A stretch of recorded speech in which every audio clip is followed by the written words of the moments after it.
Hey guys, just a little update on yesterday's small business startup. Uh, I knew I was going to forget a lot of stuff.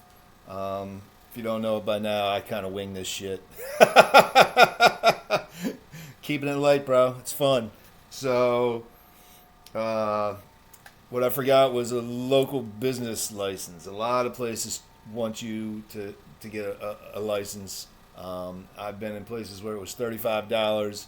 Another place I had was 150. I know places that are like 400. So you're gonna have to go to the local courthouse and talk to them about a business license. Other thing you need to talk to them about is a sign. A lot of places have sign ordinances, and most of the time it's okay. How big is your storefront, square footage wise? That directly directly relates to the sign that the size of your sign. Sorry. So the best thing I can tell you there is that there was probably a business there before you, and they probably had a sign out.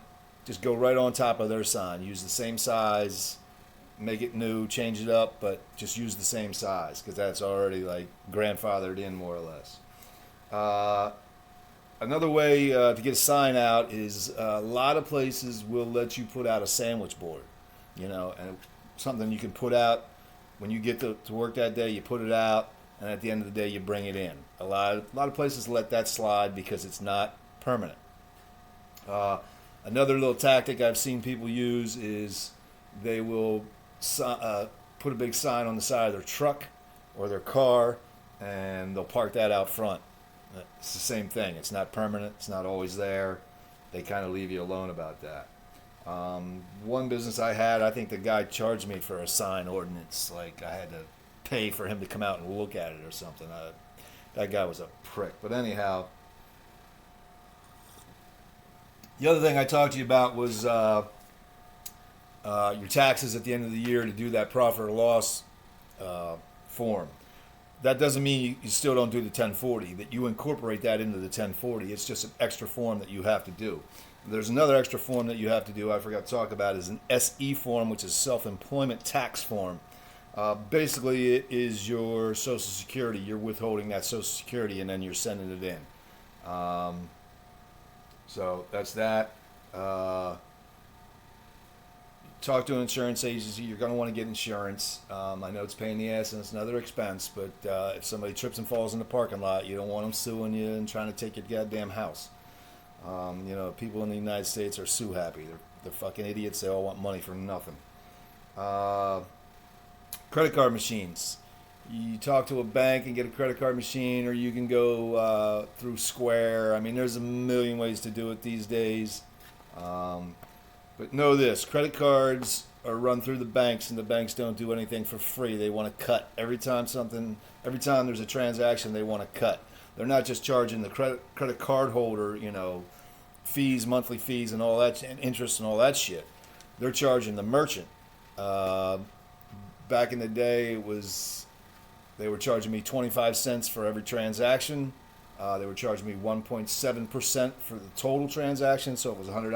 I had to pay $1.70, and they were charging me a monthly fee for the statement, which was like $5 or $10. All this shit adds up. I know it doesn't sound like a lot, but it adds up.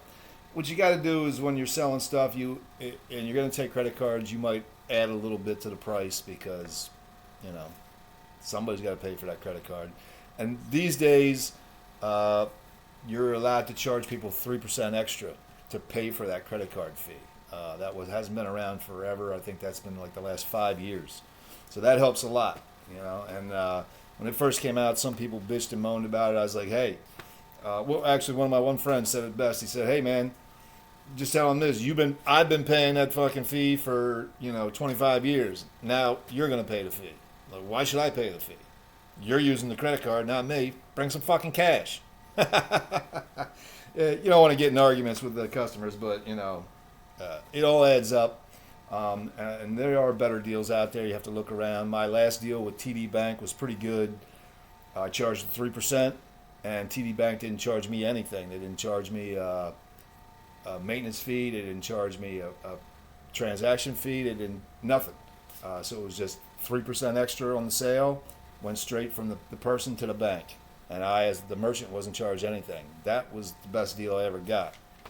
So, all right, guys, that's what I got for now. So, all right, good luck. Take care. Thank you.